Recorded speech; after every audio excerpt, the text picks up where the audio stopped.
All right, we're back with Debbie Cox DeNova. It's time for Good Vibes, and today we're going to reinvent ourselves. And Debbie's going to show us how to do it, but before we do that, let me do this. Reinventing yourself. It could be as simple as putting on a new pair of glasses. Now let's show Debbie. She's sporting some new glasses like today. we're whole new people. That's right. Librarian Debbie Cox DeNova. That's it. Great topic today. Yeah, so we're talking about alter egos. We're talking about reinventing ourselves, using something that we used to use all the time as children, quite intuitively. And all of this work comes from Todd Herman, who wrote a book called The Alter Ego, The Power of Secret Identities to Transform Your Life. So definitely pick up the book if this interests you at all, because it's fascinating stuff.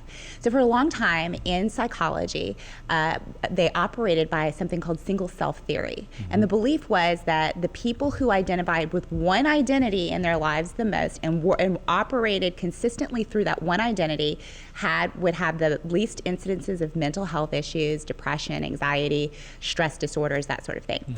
But in 2008, what they found, science found, is that the people who operate with the best mental health, who have the less incidences of depression, anxiety, stress disorders, actually operate through integrated self-theory or multiple self-theory. So they understand that they wear different hats in different arenas. You understand that probably to some degree. Martin at the desk is different from Martin when he's hanging out with his friends, is different from Martin when he's with his mom, right? There are different versions of us that show up in different arenas, and the people who extract the most out of life and who have the most success, the most ambitious people, they actually understand that they wear different hats in different arenas, and they clearly define how they show up in each arena, and they have lower instances of mental health issues. And that's well said. But look, so I can see, I got to take these off and put my other ones back on because it's a different polarity or whatever they call prescription. I guess. That alter ego can't see, right? Right. But no, that's really interesting that you say that, because we all know our friends when they're in front of mom. A little bit different than when they're in front of their friends. That's it. That's natural, isn't it? It is very natural, and I think that people get into trouble when they think that there is one authentic self. We hear the word authentic self a lot. It's kind of a buzzword. And unfortunately, a lot of people use this to mean the identity that we're living into right now, which actually is mostly trauma-based. It's actually a result of years of emotional wounding. And so what can happen if you think that this is your authentic self, the kind that doesn't give speeches or is too afraid to do this, is that you can get yourself stuck in a rut. In reality, we're not oak trees, is what Todd Herman says. You know, you get an acorn, you're only going to get an oak tree, and it'll be an oak tree forever. But human beings aren't like that. We're made for potential creativity. We can actually continue to reinvent ourselves as many times as we want, and it's not fake. It's actually us pulling from within ourselves aspects that are wanting to come through. Every aspect that wants to come through for you is actually an authentic piece of yourself. And so we have to be careful. And I see people that come on the desk sometimes, and they wear this type of glass all week long. They come on the news desk, and you're doing it to present a point, but then they put this glass on. Why do they do that? So for some people, this is actually using a totem. So the glasses are a really powerful totem because we already have so many associations to glasses, right? So Todd Herman talks about using something that's called enclothed cognition. We tend to, when we put something on, sort of adopt the traits of whatever it is. If you put a suit on, you act very differently than when you put on a sports outfit, right? So that's called enclothed cognition. With glasses, what researchers found is that if someone who's on a defense lawyer will actually ask their client to put on glasses oftentimes because it will actually decrease the chances of them being prosecuted and also shorten the length of time for being prosecuted. Glasses, for some reason, already have an association. When people put glasses on, and some science has found that their IQ goes up by 10 to 15 points just by putting glasses on. They're much smarter. That's exactly right, because we associate glasses with smartness. So what we can do is that we can use the power of alter egos and totems, so it doesn't have to be glasses, it can be a bracelet. Todd Herman says is that a lot of people, you'll hear this a lot of people who operate really well in the work arena, they'll come home and have a hard time turning it off, right? right? So if you're operating like a drill sergeant at work and it's really working for you, that might not work quite as well when you come home to your wife and children. So he coaches people in actually having a totem, and he has one for himself too, where like it could be a little bracelet your child made, and you're actually adopting the characteristics of someone or someones that you can relate to in order to activate a different aspect of yourself. If you haven't been in practice, you basically adopt a character. Superman, Mr. Rogers, Mary Poppins. You're saying totem, like totem pole? Like an artifact, like something that we have that we can actually physically put on, something that we can use, a positive trigger device, if you will. Okay. Yeah. So something that makes you feel a little bit different. Something that makes you feel different. Cicero, the Roman philosopher, called the alter ego the other I, or trusted friend within. So you're activating another part of you, or a friend within yourself, that's helping you to disassociate with the limited personality that you come to know about yourself, and to activate personality traits that are going to help you climb whatever other ladder you're trying to climb in life. That's pretty cool stuff. She's smart as it is. But when you have the glasses on, I might just be 10 to 15 points higher. There you go, for sure. All right.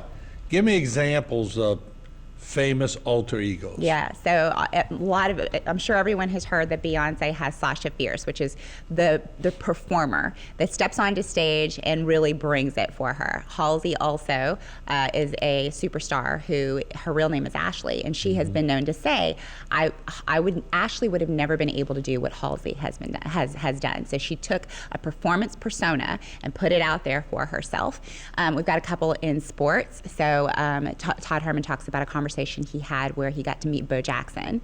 And Bo Jackson, of course, is the only athlete who has won All-Star in two major sports, so the NFL and also Major League Baseball. And when he talked to Todd Herman about what he was doing, he said, Bo Jackson's never played a day of football in his life. And so, of course, Todd Herman leaned in and said, well, tell me more. And he said as a child he was quite angry, and you would think that channeling that anger on the football field would actually be really good for him, but it actually got him a lot of penalties and it made him uncoachable. So what he did was he actually channeled a character that was cold, meticulous, calculated, and basically a killer in nature. And it was Jason from Friday the 13th. Really? Yes, cold, methodical, calculated, and so and emotionless. That was a really important thing. So it's important to know that when we choose alter egos and when we're bringing up pictures or images, or people create characters that help us to connect to the values or the energy that we want, it only matters what your association is with that, right? If I think about Jason from Friday the 13th, there is nothing there for me. Right. But for Bo Jackson, it was really powerful because he needed to go emotionless. So it's not dangerous when the person, so if I take these glasses off and I put these on and I go, now I'm Thaddeus or whatever, and I'm smarter. As long as it works for me, it's okay. Yes. But if it becomes reality and it starts getting a little freaky, that's a whole different thing. It is, absolutely. And so, and of course, and intention is also really important as well. But it's important, the thing that makes it so powerful is the playfulness in it and an emotional connection that we have. There's also another story about Kobe Bryant, the really important game. At the time, his nemesis was Tom McGrady. He was going through a scandal in his real life. He was being accused of sexual assault, and he found that the drama from all of that was bleeding into his performance on the court. So big game, he had only scored 2 points. He went into the locker room and he told himself that I might lose everything, but I'm not losing basketball. And at that point, he named, it had always been there. That personality on the court had already been there. But in that moment, he named it the Black Mamba, which I'm sure people have heard, right? And the Black Mamba comes from Kill Bill, when the Black Mamba snake actually comes out. And Tom McGrady is actually quoted in an interview afterward saying the human being that came on the court after that was a different human being. He dominated after that. He activated the Black Mamba so that he could dissociate from what was happening in his personal life and step up on the court in a different way. And then a really powerful one is Martin Luther King Jr. So I'm sure people are used to seeing images of Martin Luther King Jr. with glasses on. What they might not know is that Martin Luther King Jr.'s vision was actually perfect. And he used the glasses to activate his more distinguished self. And he actually wrote all of his speeches in private with his glasses on. So there's another example of the glasses being a good totem. So when you see Mardi Gras going on right now, a lot of kings and queens, Yes. when they put the kings and queens outfits on, some of them play the part pretty good. Absolutely. And how fun is that, right? Yeah. Where you really letting yourself loose and free, where some of the personalities outside of the costumes might not, the eye that doesn't step into that character might not be as willing to be free, right? There was a study that was done on 4 to 6-year-olds at the University of Minnesota, where they basically wanted to find out how much grit and perseverance stepping into alter egos could actually have. So they separated them into 3 groups, and they gave them an impossible task. It's a puzzle with a house with lots of keys, and you have to unlock the keys.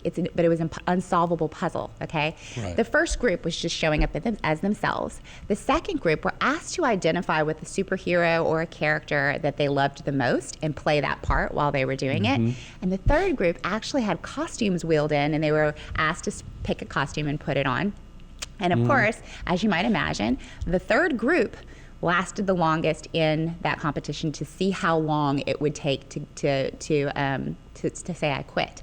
And can't your totem actually be another person? Because when we were kids and we get on the basketball court, we were either Michael Jordan or Larry Bird, Yes. Kisadale, LeBron James, or whoever they pick. But so can it be another person? It can help. Another person can help support, but the alter ego is something that happens within yourself. Within, It's that okay. trusted self within, so that even if your friend is not there, it's always more powerful when someone else is holding space.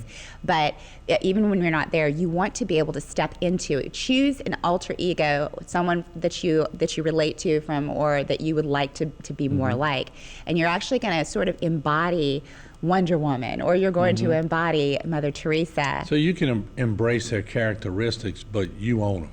Exactly. okay. Yes. So, Cool but stuff. the powerful thing is, in the study, the self-talk was the most interesting thing.